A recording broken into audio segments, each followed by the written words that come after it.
chers spectateurs, bonjour, chers camarades. Nous voulons cette matinée vous présenter notre travail de recherche qui consiste à parler sur les balayages ICMP, dont la liste de présence est comme suit. Nous avons le premier nom qui est Ndjidube Mbaïgedem Samuel, qui est le chef de groupe, et accompagné de ses camarades, de ses collaborateurs, ses camarades. Nous voulons parler aujourd'hui de l'attaque réseau, mais précisément des attaques par balayage ICMP. Nous avons dit le balayage, ou appelé aussi scanning, le réseau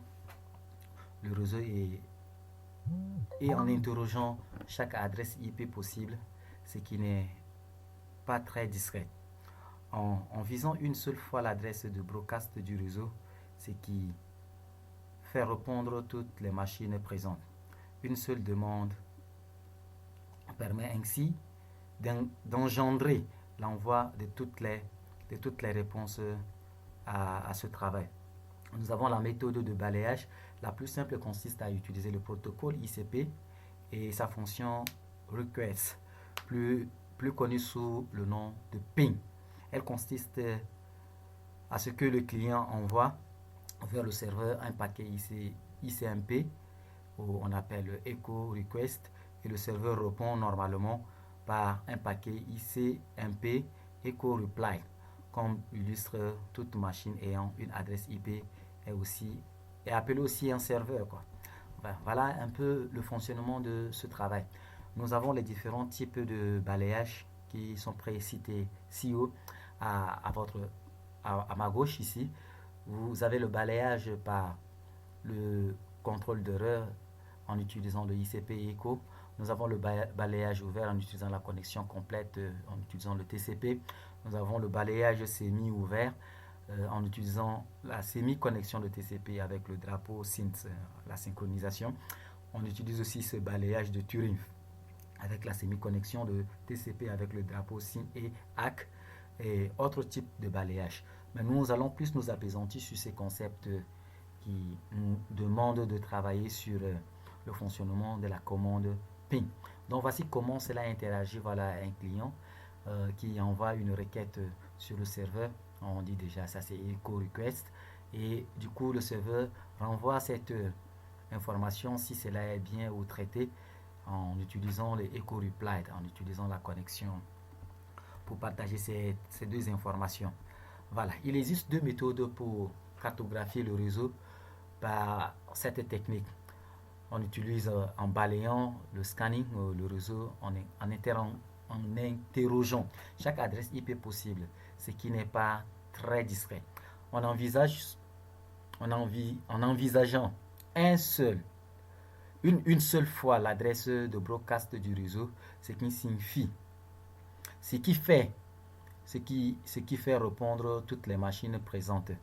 Une seule demande permet ainsi d'engendrer l'envoi de toutes les réponses. Cependant, du fait de l'accroissement constant de l'insécurité dans ce monde qui évolue du jour au lendemain, nous devons avoir une administration aussi bien faite en utilisant beaucoup la protection dans un monde de IPv6 que nous allons plus travailler là-bas.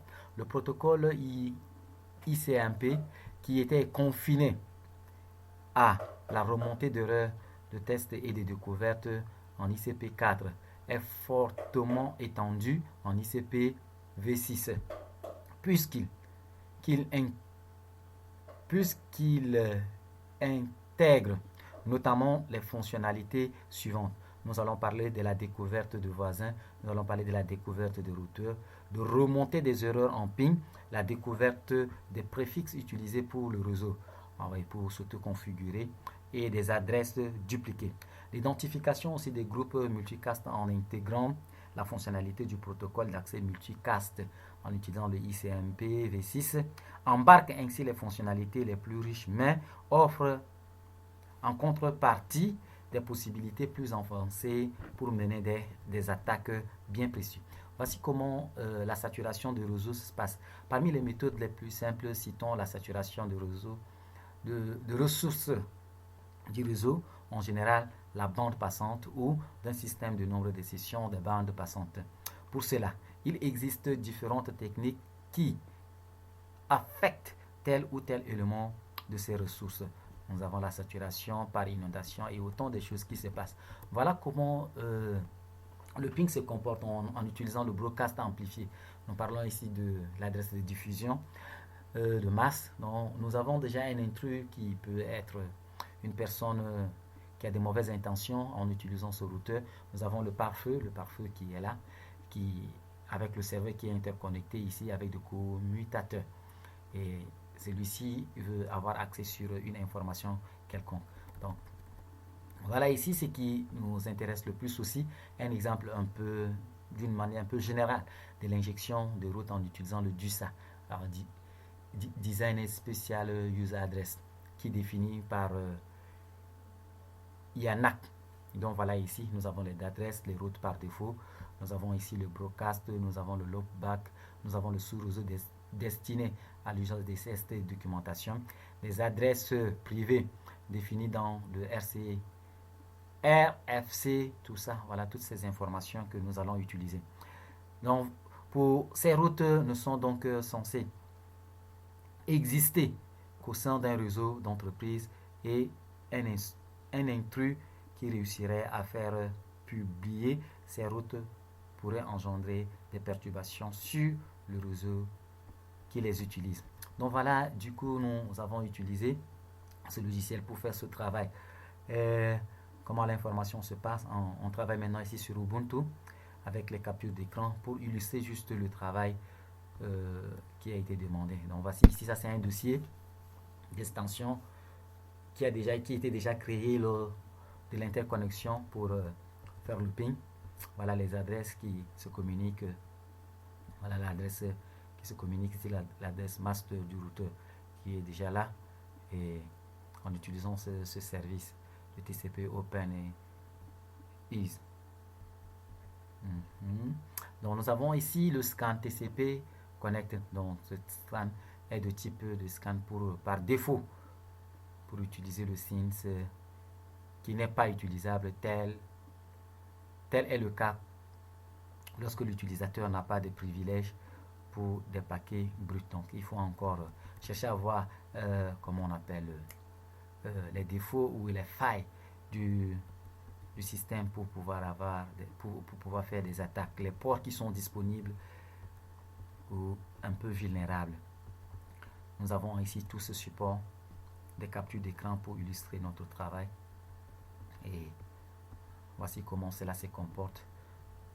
Nous avons ces machines qui sont interconnectées et en utilisant ces pings, on voit et on enregistre, et on fait le filtrage de tout ce qui se trouve sur notre réseau. Voilà, ici ça c'est des captures d'écran. En utilisant ça, c'est le voilà, ça c'est dans un réseau d'interconnexion et c'est dans le local. Donc voici d'une manière un peu succincte ou bref la quintessence de notre travail avec beaucoup de difficultés, mais nous sommes arrivés quand même à le finir et nous le soumettons à votre approbation. Je vous remercie.